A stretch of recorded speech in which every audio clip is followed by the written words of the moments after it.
Hi there, this is Andrea with my week 3 interactive advanced concepts. I'm going to show what happens when you add vinegar to baking soda and the chemical reaction that's going to occur. I'm doing it in my bathroom here, that's my shower. So I think what I'll do is show it first and then explain what happened. So I have a paper towel here, and then I'm going to pour baking soda, otherwise known as sodium bicarbonate. And baking soda is going to be the base in this acid-base reaction. That was a lot. And I'm going to roll that up. That's a lot of baking soda. I'm going to roll it up in the paper towel. And the paper towel is going to act as a buffer, so that it gives it a second so that it doesn't make a mess the second I add the vinegar to it, because it will literally explode the second they touch. There's going to be a reaction. So I got the paper towel. I'm going to put it, oh man, into this bottle. I don't know if it's going to fit. It's a lot. Some of the baking soda is like escaping. Yep.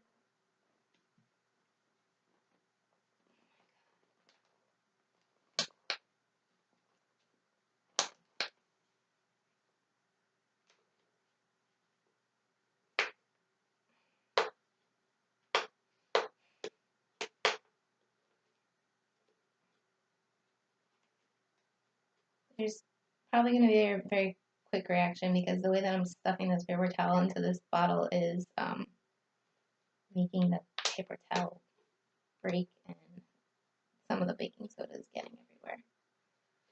So it's just a little bit, but I don't know what that's going to mean. Meaning game here. I'm going to dump some out. The paper towel. There we go.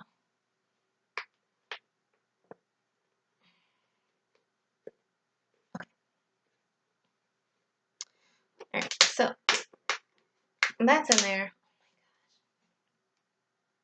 And I'm going to put the paper towel, paper towel right here so we can see it. Okay. And then I'm going to add some vinegar, some white vinegar, which is going to be our acid. Just 2 measuring cups so that it's not getting everywhere, and I can control it a little bit better. And then I'm going to put the cap on the bottle right after I do that, just so that it makes a little bit more dramatic of an effect. Hopefully nothing too crazy.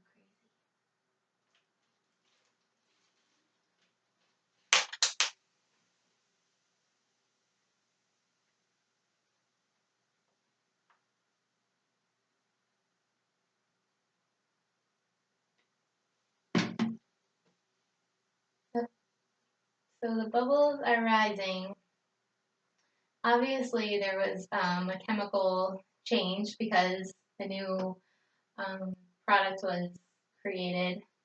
I kind of wanted it to like, oh,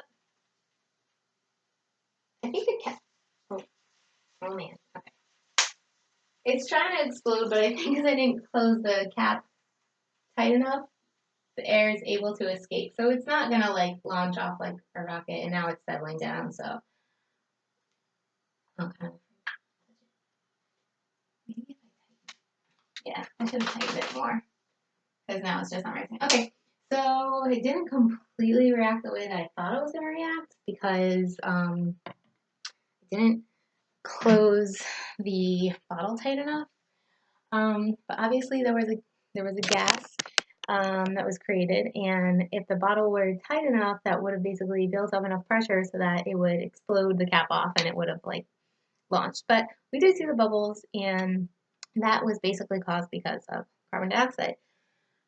So how do we get carbon dioxide from the acid and the base? Well, like I said before, vinegar is our acid because it contains acetic acid. And what makes it an acid is that it has a hydrogen atom. So baking soda is our base because it's a chemical. Its chemical formula contains an oxygen and a hydrogen molecule. So even though vinegar is a weak acid and baking soda is a weak base, they will react regardless because acids and bases react to create water. Because the one hydrogen from the acid combines with the oxygen and the hydrogen atom from the base. So then you have your two hydrogens and your O, which H2O is your water. And then you will, depending on which reactants you're using, that the water is going to form, and the rest of the molecules are going to form and create themselves are going to be formed. So sorry, got a little lost in my words. Anyways, so basically with this reaction, what's happening is that first a double displacement reaction is happening, where it basically creates the acetic acid and the vinegar reacts with the sodium bicarbonate, and they form sodium acetate and carbonic acid. And then since the carbonic acid is unstable, that's not going to stay like that. What's going to happen is going to further break down to decomposition. It's going to produce carbon dioxide. So the CO2 is going to break off from that, and the CO2 is where we get the gas. So that was what was forming. That was why there was basically a buildup of pressure in the new gas that was formed. So after the H2O is formed, the other atoms from the substances combine, and carbon dioxide is a result from the other molecules in the formula. So this gas is what results from the chemical change that just occurred. So basically you have your acid, your base, they combine, they make water, and the other byproducts of that are what you just saw with the CO2 gas that was formed in the bottle.